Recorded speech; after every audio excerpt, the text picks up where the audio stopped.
in a way a negative concept, isn't it? It is restraining something. It is not giving us to practice something. It is restraining, curbing something.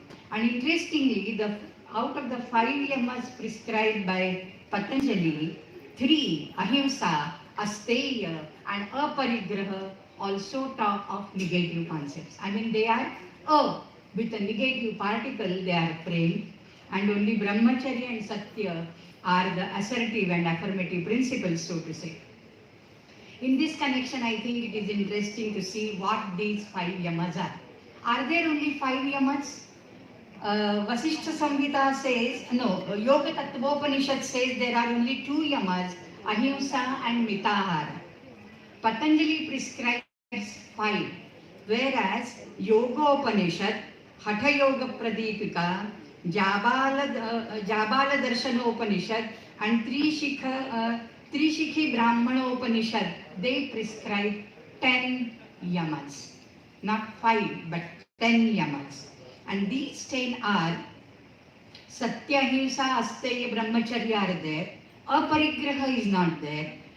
Instead, there are other more which are there, like Kshama, Dhriti, Daya, Arjava, Mitahara, and Shaucha. But Shaucha Patanjali gives in Niyama, right? So let us see each of these. Ahimsa placed in the first place, the foremost place. Why it is so? Because it is the root, the yoni of all other yamas. Basically, it is tatra ahimsa nama manova kaya karmadhihi sarva bhuteshu sarvada aklesha jananam. Mana, vak, kaya and karma. 4 things. So this is basically, ahimsa is a negation of himsa.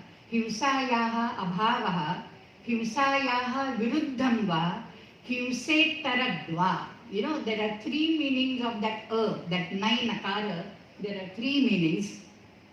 Himsa or violence of any kind. When does it arise in the mind of a person?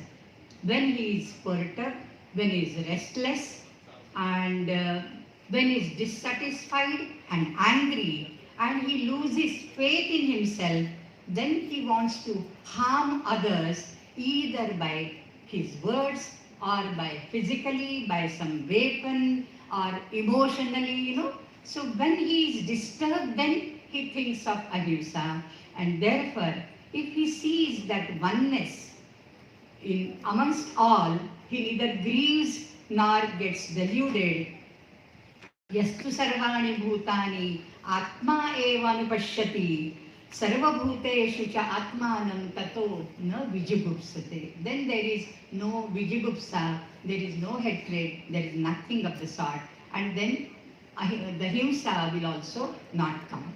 Patanjali calls them aptly as the Mahavratas, Jati Desha Kala Samaya Anavachinnaha Sarvabhaumaha Mahavrata. Now Vyasabhashya elaborates this sutra and of the yamas and says that this has to go beyond jati, beyond place, desha and time and everything. And he quotes an example. Suppose there is a fisherman. I am quoting from Vyasabhashya. So suppose there is a fisherman and he says, I will kill and I will catch only fish and not any other aquatic being. That becomes a jati restriction. So can we call it ahimsa that he is not killing any other species? Okay. Then he resolves that I will catch fish and kill fish only on a particular day or only at a particular place, not at the pilgrimage place. So the desha, kala, samaya, but then that can't really be called ahimsa because he is doing himsa in another way. And therefore the sutra goes as jati, desha, kala, samaya, anavachinnaha. So it should not have any monitoring, any regulation from jati, desha, space, time and all other things. So principally and idealistically, such type of ahimsa we have in the Jaina Bandhavas, but when it comes in the opposition to the ashrama dharmas, the Kshatriyas should be should be, made an exception for that, because as our Shastras say, Manusmriti especially says, Atatayinam ayantam hanyadeva avicharayan. Without a single thought, without giving a second thought to it, if you see a terrorist, you have to kill him. So there the ahimsa doesn't play a role. So ahimsa has to be practiced in the fuller context and the fuller scenario of the social benefit. Yamas are basically for the societal welfare, and niyamas are for the spiritual and individual enhancement. So ahimsa along with satya, arjava, kshama, etc., they ensure happiness, says Bhishma in the Shanti Parva, and therefore no wonder Mahabharata calls it as ahimsa paramo dharma.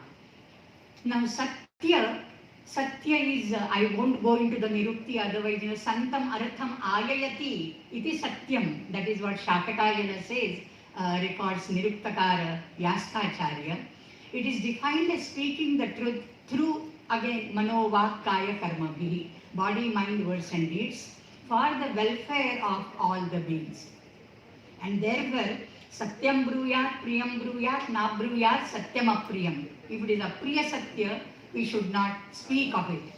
Another thing is, at the time of crisis, when the life is endangered, speaking the lie is permissible. Wise people are advised to keep quiet on the occasions when one cannot speak the blatant truth, but nor can he speak the blatant or displeasing truth, nor can he speak the untruth just to please others. So we should not say the truth just to please others, not to, tell a lie just to please others, or tell a blatant truth which can displease others. Shushkavairam vivadam cha na kuriyat. That's what Mahabharata says. But at times, these are like context based. Prakaranikam satyam. There is a contextual satyata to that sometimes, however, speaking the genuine truth, disregarding the consequence, is preferred to keep quiet. Maunat satyam vishishyate. Vyasabhashya explains this eternal value as articulating the fact as is conceived by mind having some purpose without deceiving, confusing others. Insisting on and adhering to truth is termed satyagraha. And do you know who is the first satyagrahi, the noted satyagrahi in the history of mankind? I feel it is Ma Sita. Sita is the first satyagrahi ever. This is the solitary example of the first satyagrahi, I would say, because she firmly believed in the power and bravery of Sri Rama, and so continued to refuse everything offered by Ravana. Even the water she refused to get. She went on hunger strike and waited for Sri Rama to come and liberate her from the clutches of Ravana. So this is the first satyagraha. Because I'm talking about Satya, the satyagraha comes. It was later on made popular by Gandhiji during the freedom struggle, and then the frugality was also attached to that. Fasting was also attached to that, and daya and compassion were also attached to this satyagraha. So mitahara would come in the other yamas. It is not only restricting the quantity of food which we intake. It is the restriction to whatever we intake through all our jnanendriyas. It is not only the rasanendriya, whatever we see, the objects of our apprehension, objects of our pleasure, everything should be accepted in a mita, in a very limited, restricted proportion. So this minimalism saves people from excessive indulgence to their sensory activities.